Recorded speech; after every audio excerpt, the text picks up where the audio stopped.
Hello again, and welcome to the Quiet Life Podcast. I'm Pat Yates, and I have Ethan Alexander with me today. How we doing, Ethan? Doing good, Pat. I would reintroduce the fact that you're my taco guy on the road, but we talk about that later in the podcast, which has nothing to do with Quiet Life to begin with, but we always find something fun to talk about. But I'm excited about this one today. Annette de Lancey, I know she's in your city, unbelievably dynamic lady, does a lot of things entrepreneurial. I'm excited just to hear what she's doing. I know she works with Profit First. She works with lady entrepreneurs. Tell us about Annette. Yeah, so what's really cool is we got connected because I had a need. So I ended up acquiring a company that did cut and sew manufacturing. And so we were running the company and we started to run into some manufacturing issues. And I realized, hey, I don't really know much about this cut and sew manufacturing world. You know, I know about operations and logistics and marketing, like these other things about a business, not so much on like this very specific subset of manufacturing. Let me find someone who does. I ended up getting connected with Annette, and she is just so helpful, took me under her wing, shared everything she has to know because she's been in this space for a very long time. And so I am, I guess, a testimony of what, just the help and support she provides. And from that, her and I built a really great relationship and friendship from that. And so I'm very thankful for her and kind of the wisdom and knowledge she has to be able to share because she's a giver. She just shares and, provides whatever she knows about the subject. She'll let you know about it, which is fantastic. So she's never holding back, and she just wants to see you succeed, which I really appreciate. And I know that's, the mentality here at Quiet Light. And so she fits very well with that, which is why I'm excited to talk to her today. Annette is really, after, spend a little bit of time with her, she's so giving with her time, like you talked about. It's really amazing how we talk to so many marketing agencies, other agencies, they're always selling us something, or here's a new widget, add this to your business. They're looking for new business. She's looking to add value in every way she can to other people. It's really amazing because she's almost working a little too much. Not only is she doing a lot, she's getting ready to write a book, which is crazy because look, Joe wrote a book and look how that turned out. It was not very good at all. No, I'm just kidding. I know he's going to be listening. Joe's going to text me on that one. But now she's going to take on doing a book. But I mean, your overall impression of her is just an amazing person giving back, right? I mean, what about products? Have you seen anything she's developed what about her brand she has that you've been working on? What's that thing? Yeah. So as far as kind of the physical product companies that she's been a part of and has established, I mean, she's been in this space for a long time. And from that, she's gone through a lot of iterations. And we'll talk more about this later today, just how she's pivoted through obstacles. Not everything is sunshine and rainbows, which is what I like. She's not afraid to hide that part of her story. She's upfront about, hey, these are the challenges I experienced. These are the hard decisions I had to make. This is what I had to go through in order to get where I am today. And so she's done a lot of cool things, has been through a lot of adversity in her life to be able to kind of come out and be able to serve other people, which is what I appreciate. She's just a genuine person that just tells it how it is and is very upfront and honest with everyone. I think anyone's going to get a lot out of this. And especially if you're a female entrepreneur out there who she specializes in working for, you really should reach out to Annette. She's an amazingly dynamic lady. I can't wait for this conversation. Let's get right to it. Get to Annette de Lancey on the Quiet Light Podcast. Annette, it's great to have you in the Quiet Light Podcast today. How you doing? Thank you very much for having me. A little chilly here in San Diego, which is unseasonable for this time of year, but doing great. Thank you. You've got your advisor sidekick who's in your same city there, Ethan Alexander, with us today. How we doing, Ethan? Hey, Pat, what's going on? I'm doing good. Excited to join today. Ethan is my man. We usually tour taco places everywhere we go. He's got my wife and I eating all kinds of wild tacos all over the world. We actually did in the United States and Puerto Rico. I think that was it last year, though. Still a lot, though. Mexico, maybe. No. There we go. See, we make a world tour out of it. So it's also what I'm known for. So if you want tacos, hit me up. That's Ethan's thing. If you need taco recommendations, email Ethan@quietlight.com. He'll be able to tell you. Well, enough about that. I know we're in here to talk to you because you're an amazingly dynamic person. I know you've worked with Ethan for a while. I did nothing but rave about you. So why don't you introduce yourself to the Quiet Light family here? Tell us all about yourself and where you're from. You said San Diego, but tell us about your background and you. Sure. Well, originally I'm a girl from Minnesota, and I am very proud to say that. But I moved to California about 28 years ago when started a family here. But it was up in the Bay Area. We had a vineyard and an olive orchard. And everything you've heard, the romance about it, everything is true. And so is the work involved. That was a great way to raise the kids. But then I landed in San Diego. I am the founder and CEO of CastCoverz, a rock and fun manufacturing company based right here in the United States. And we make fun and functional products for the orthopedic patient. And I'm also the owner and CEO of She Makes Products, where we help women product entrepreneurs break through the six-figure revenue barrier so they can grow and scale profitably and have fun doing it. That's really amazing because I have a personal story in that now, and Ethan kind of knows this. My wife retired from the school system last year and started a small Amazon brand. So she's in the same position where she's trying to empower herself as an independent businesswoman and learning along the way with mistakes and things like that. And that's really amazing. So tell us a little bit about how you approach that. What kind of clients typically come to you? Is it new product development or is existing? So it's typically existing. They typically have a year under their belt. They're excited. They created something. The first thing that I do is congratulate them because they're a creator. They've actually made something out of nothing. That is really unique and very special. And so I want to make sure that they feel very special. And so they continue that because we have our bad days and bad weeks or sometimes bad months. And we just have to remember that we did create something out of nothing, just like I did with my company, CastCoverz. And so first of all, they come to me after about a year being in business. That way they've got some highs and lows, some seasonality. They can kind of get an idea of customers. They find out what they like, they don't like. And then they also realize, oh my gosh, I'm in business. Now what? And so I help them get through. And a lot of them struggle, particularly women product entrepreneurs struggle to get through that six-figure revenue barrier. And I did. It took about 3 years when I started the company CastCoverz, which is 15 years old, by the way, 7-figure company, made in the USA, all that good stuff. And then when I hit that six-figure revenue, that was a big celebration. And you do have to make that yay, high five win. But what I realized is I only brought home $6,000 in the family coffers. That's it. Yeah. Now, I understand that there are a lot of fees and dollars spent to get something up and running. But I had been running for about 2 or 3 years. So when I hit the six-figure revenue, so I realized something wasn't right. And so I started on this journey with CastCoverz to find out what was wrong. So I uncovered every rock. I talked to business colleagues. I talked to my CPA, my business attorney. I talked to so many different people. And the one reoccurring theme that came through was profit. Yeah. Now, I still didn't have my answer. Like, how much am I supposed to pay myself? Until I discovered or stumbled upon Profit First. And Profit First is a book written by Mike Michalowicz, which has over, I think there's over 15 derivatives. In other words, people have written, Profit First for lawyers, Profit First for hairstylists, Profit First for e-commerce sellers. I think you've had Cindy Thompson on your podcast. There are so many different variations and derivatives. Well, one thing that I have discovered is there isn't really a good system for manufacturers. So Mike and I have talked about having another book presented, Profit First for manufacturers. Wow. Currently, I am a co-host with a colleague of mine, and we have the Profitable Manufacturer podcast. And I'm very excited about that because he and I will be writing the book together. So manufacturing is a unique breed. Again, we've created something out of nothing. And the journey really started with that profit journey. And when I finally stopped doing Profit First-ish or Mike-ish is when it really took off. And that's when I realized I don't want anybody else to go through the suffering that I went through. Yeah. And the worry and the concern and the frustration, the anxiety. There really is a system out there, and I'm a great guide for it because I have gone through it and I want to shorten that learning curve. And I'm on a mission to save 1,000 women product entrepreneur businesses from going under or accepting mediocre results. That's sadly what a lot of women product entrepreneurs do. Well, I can only do this much. I can only do this. I can't go bigger. I can't do this. That's not the case. And they just need somebody that can help elevate and get them on the road. It's really incredible. Like you don't have enough to do that you're an entrepreneur. You're writing a book on top of it. Now you're going to mentor hundreds of entrepreneurs. How do you have enough time in the day? That's the biggest question. Well, Ethan and I just got together last week, and I explained to him, I said, I'm an empty nester. My children, my children are grown.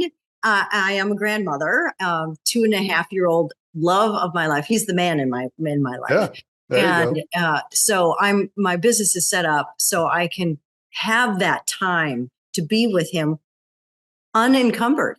And that is what I'd like to teach my students to come through. She makes profitable products. So we get them profitable, and then they learn how to get their business in operational efficiency so they can actually fulfill success as they see it.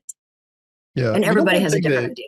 One thing that's kind of interesting is I've gotten, and Ethan will talk about this too, because I've spoken to him many times about becoming more philanthropic as I've got older. Ethan's still young with me. I still have my e-com business that I built for 20 years. Once I sell it and work only on Quiet Light, I want to do a lot of consulting and helping entrepreneurs in a lot of ways. So I have that same kind of mission. It's weird that when you become an empty nester and you have a little more time on your hands and you're not doing family, you start thinking about those things. So I'm really kind of in that same mode. I'm excited you're doing that. So and that's actually been a real motivation for me.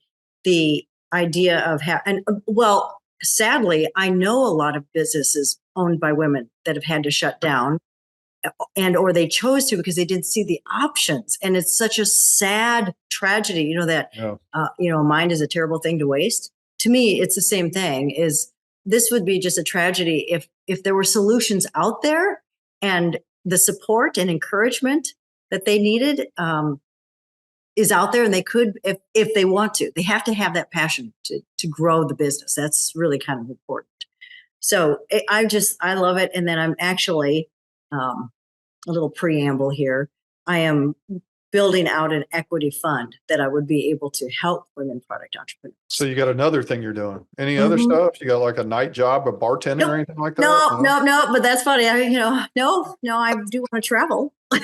That's amazing. I mean, like, you're so active and you're so bubbly. You're going to add a lot of value to things. Ethan, I know you've worked with her for a while. Tell us your thoughts. What are your thoughts on her business and things she's doing? Yeah, and so Annette is as active and as energetic as she seems here today, and so I know she's a woman of many sorts. Annette, I want to start off and go over. You mentioned this profit first concept. For anyone who doesn't know what that is, what those fundamentals are, I want to start there. So can you walk us through what really is profit first? How is it helping entrepreneurs get from this place? Like you said, your example, you were making revenue, you weren't taking home a lot of money. Obviously, what matters is what we take home. So walk us through kind of what the concepts are of profit first to help entrepreneurs actually happy to do that. So basically, it's if you think about it, it's turning the general accepted accounting practices on its head, which is sales minus expenses equals profit, right? We all know that, right? Sales minus expense. Well, guess what? Most entrepreneurs, we have a very unique brain, and we're always thinking forward, and we're always looking at what is in our bank balance, typically. And so if I had a $10,000 month, it was like, wow, I could spend $10,000. And then my husband would ask, well, where's our money? Oh, well, we don't have any, And so what Profit First has done is turn that upside down and taken sales minus, you take your profit first, which is your pay first. And then you take out money for taxes, because how many of us have gotten hit with a tax bill and we weren't prepared for it?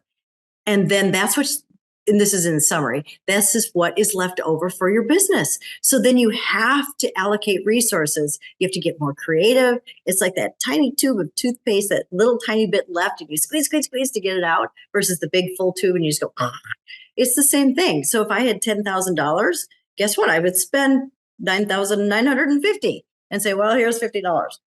In essence, that's kind of what we do. But if I took $10,000 and then I have a percentage based on my business, that's the profit first system, I would take out roughly 30 to 50% for my salary, and then have what's remaining for taxes as well as for operating expenses.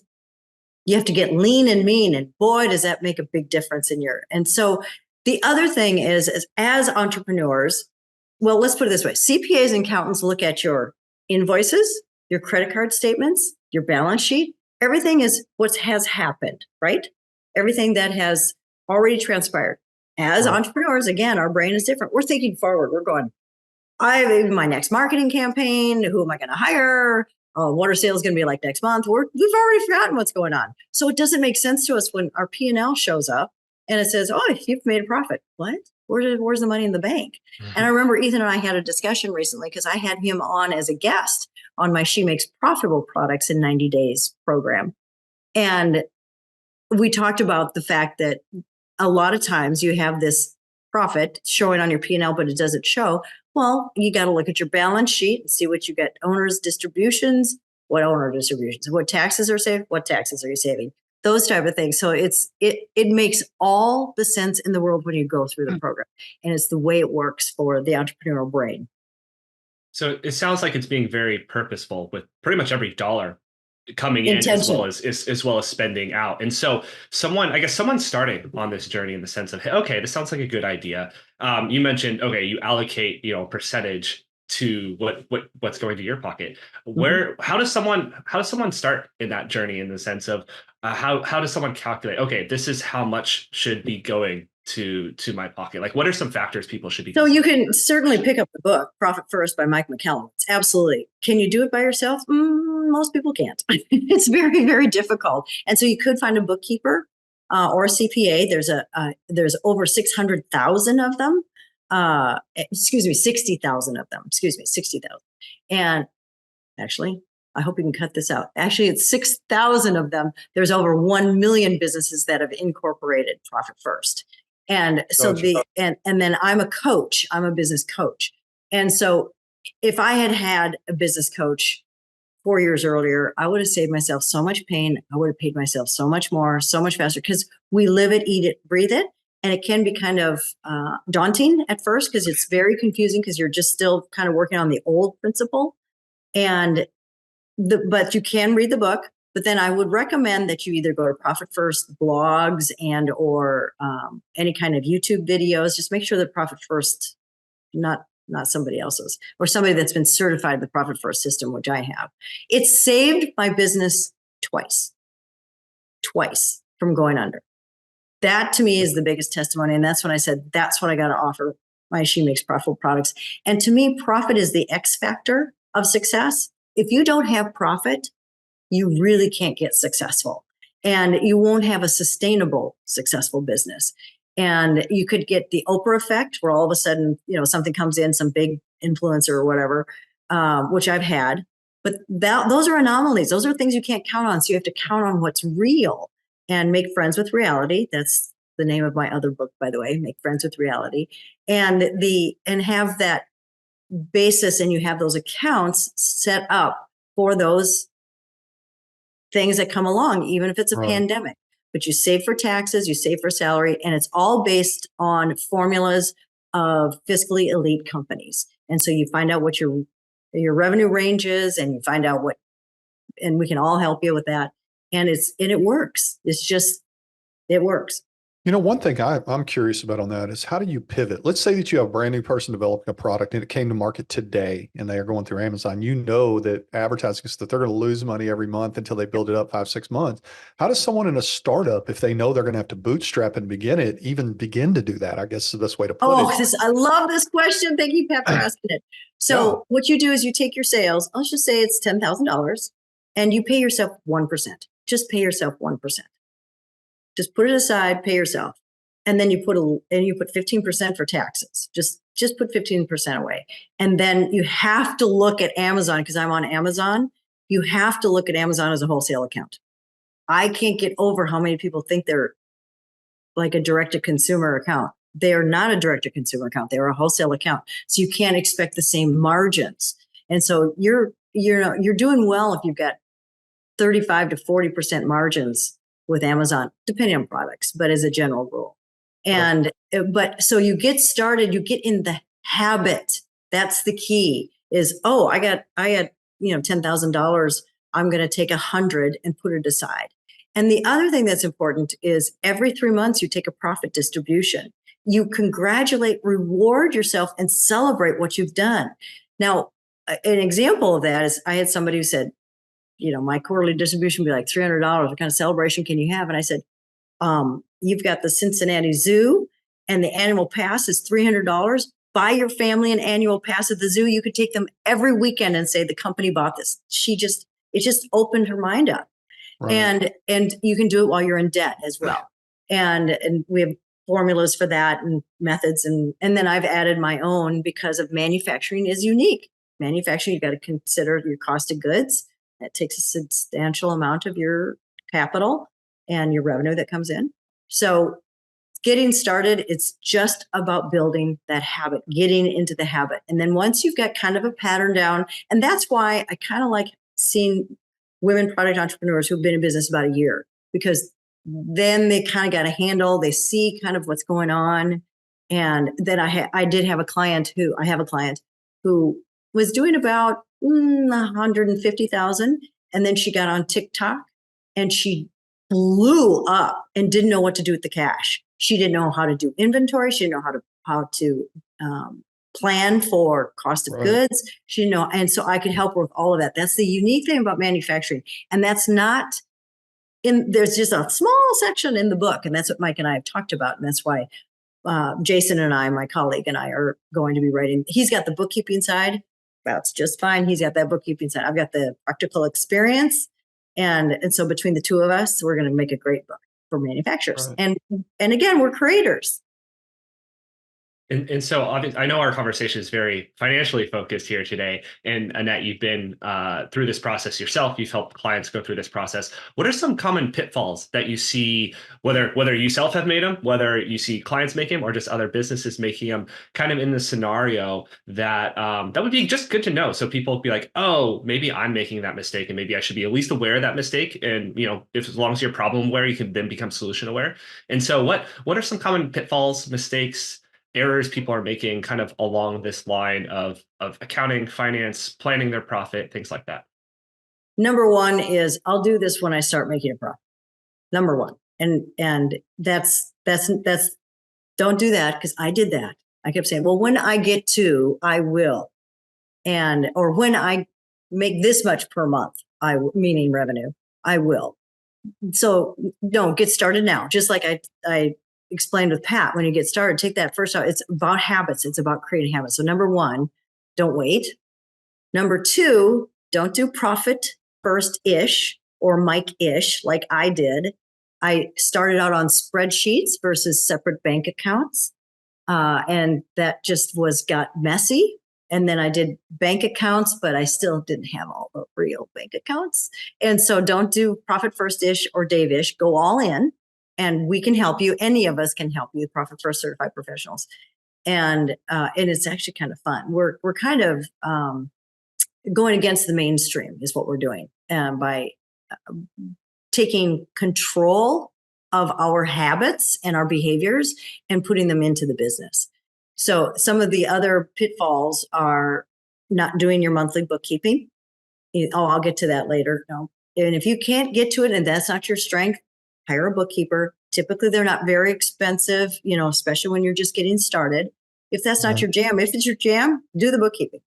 And then another is when they get a little bit lazy and they all of a sudden don't take the profit distribution and they're not celebrating their wins. This is a big thing that has to happen in the entrepreneurial world. We're in our head. We're by ourselves a lot. And we just don't celebrate our wins. Many times I've asked Ethan, when something cool has happened, I've asked, how are you celebrating? And that's my way of just reminding him and anybody. But what's really interesting is something happened to me recently. And one of my students said, how are you celebrating? Oh, you're right. I wasn't celebrating. So again, you just need that support, that accountability, that reminder. Even I do. Even I need that.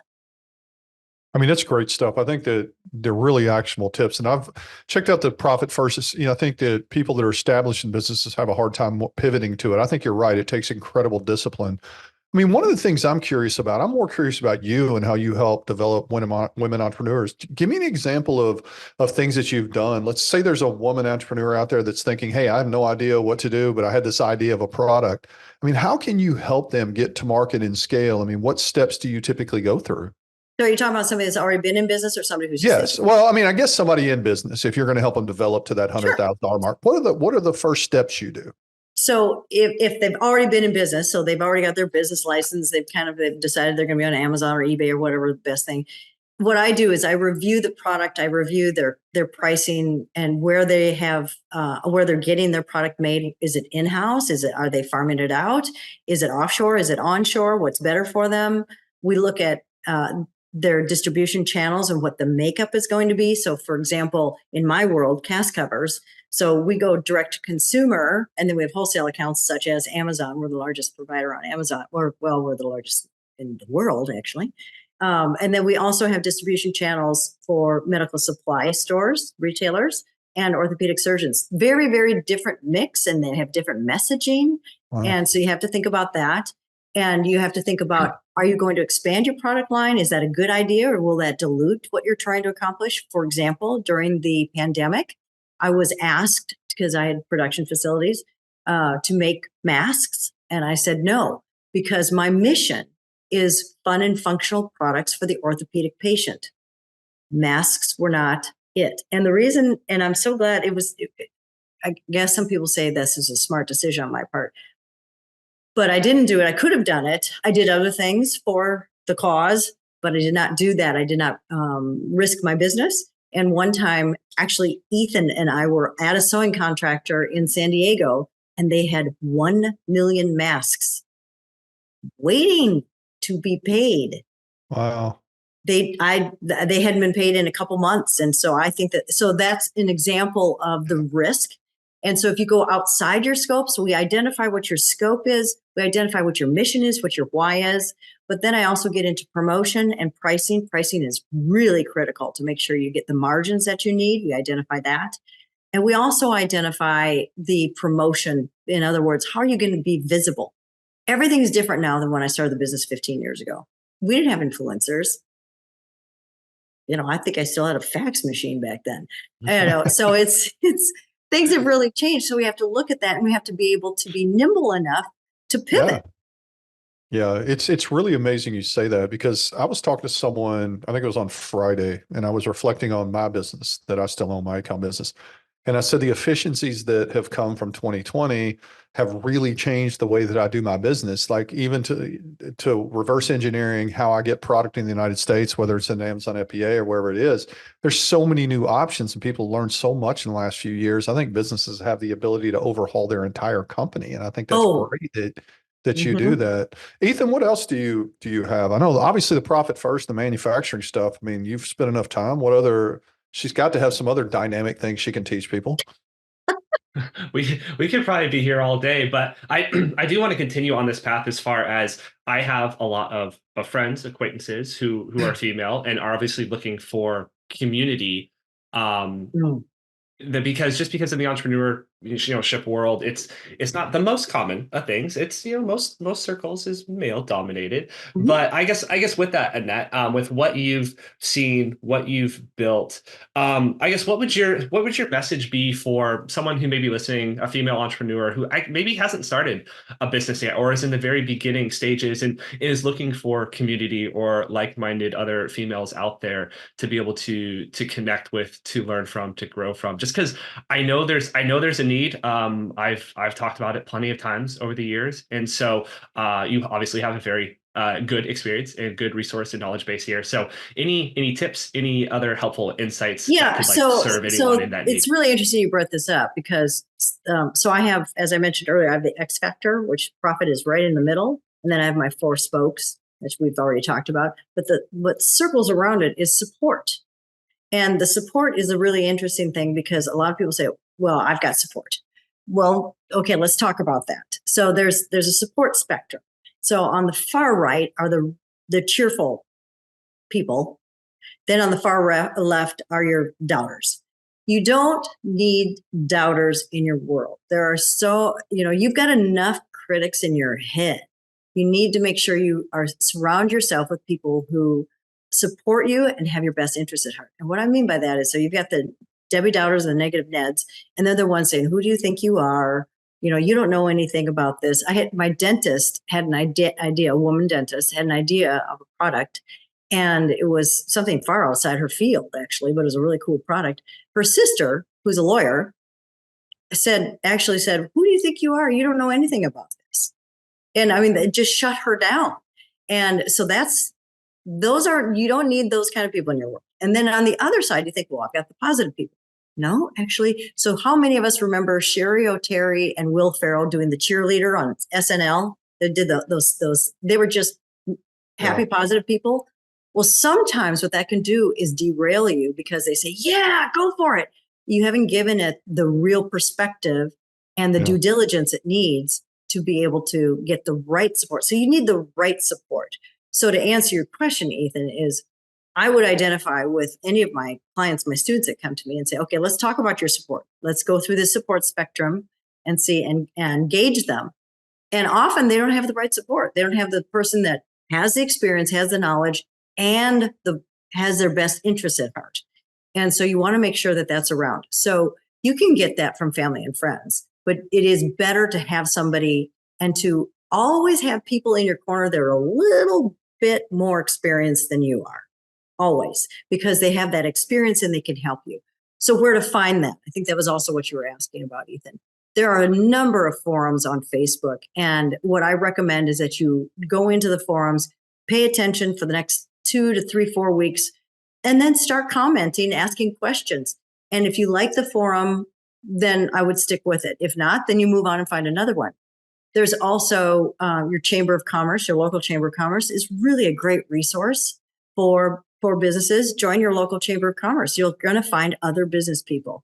So there are a number of different groups. And of course, the pandemic has changed everything, as we all know, and we don't have to go down that rabbit hole. But there are so many other Zoom opportunities. In my She Makes Profitable Products, we get together on a weekly basis, and we also get together on different events as well, so we support and encourage each other. In fact, I just had a dinner recently, and they were all talking about all the problems that they had, and face to face, it was really fun. And talking about, we've had this problem with this bag manufacturer, we have this problem with this, designer, and so it's just like they all walked away saying, okay, I'm not the only one in the world with a problem. So It's really funny because I think those groups, a lot of times entrepreneurs are very guarded to admit they don't do things well. I think when you get in groups like that, it makes it easier to throw yourself on the sword and understand that other people made mistakes. So until a solopreneur really reaches out and tries to learn that, they could probably be in a situation they'd worry about it. One thing I found interesting about your site, it's like you give them an opportunity for free to come in and find out. So you do like a free call with someone to say, let me see how I can help your business. I mean, there's no one out there that's a lady entrepreneur that shouldn't do that. I mean, it's like at least get some great information. So what do you usually do on that initial call? Just if you're this is one of my favorite things. I love to ask the questions to extract the knowledge out of so they're actually saying things they didn't even realize were in their head about their business and about why they started their business and what the problems are. And I can pretty much sense, and it's a Zoom call, so I get a good face-to-face. I've never had one where it's just a call. In fact, I think there was one woman that wanted a call, just voice call, and because of her schedule or something like that. And I said, I really prefer face-to-face, and I really want to get to know you. And she okay. And she said by the end, she was very glad that it was face-to-face because she really got a sense of the sincerity I had for her business. So what I'd love to do is pick businesses apart and be able to find where the underperforming assets are and things that you need to kind of like let go of. And sometimes that's really hard to do. And I've had many product lines throughout the history of CastCoverz. One of my favorites was my designer colored crutches. Loved that product. I was a distributor first, then I bought her out, and it was a huge seller for us. But it took a tremendous amount of inventory because crutches take up a lot of room. Plus, it took a lot of labor because I had to disassemble everything. I didn't do it, but the crutches had to be disassembled, then sent to a powder coater, and then brought back and then reassembled. And so there were these beautiful, gorgeous crutches. Well, what happened is a few years after I bought it, Pinterest came out and shipping dimensions changed. And the shipping dimension, when you ship a crutch box, I mean, it's, 48 inches long and it's heavy. And so what I had to do is increase the price of the crutch to include the shipping. And so then it became more of something for somebody with chronic, like maybe they had maybe amputation or they had cerebral palsy or something like that. And they use crutches all the time. And then Pinterest came out and it was the explosion of creativity. You could bedazzle your crutches and add ribbons and all that kind of stuff. Well, I would have done that for my daughter who's broken 22 bones. She's my inspiration for the company. And I would have said, honey, let's go to Michael's and let's go get the bedazzle and let's bedazzle our crutches. So I totally got it. I had to let them go. They were taking up huge amounts of storage space. They weren't selling. The sales were slowing down. It just wasn't worth it. And I had to let them go. And so I tried to actually donate them to Shriners, to children's hospitals, to adult hospitals, and nobody would take them. I got phone calls during pandemic, by the way. Do you have any of those crutches left? Because we could use them. There was a run on aluminum. I said, sorry, that was a few years ago. But I remember taking them to the recycler and watching them getting crushed in the recycler. But I had to let them go. And it was a good decision. And even though they were 25% of my revenue, we came back next year like it never even happened. That's just amazing. I mean, I think that you have such a diverse background. What's interesting is that at Quiet Light, we talk a lot about how, we want to be actionable for the client first. Like we want to give them actionable tips that improve their business. It's basically the same thing you're doing from another standpoint, but at a ground level, which is incredible because I think a lot of people are in such a formative area, less than 100,000 in revenue. So the target of people you have versus saying, I'm going to work with someone that's 500,000 and goes to $1 million.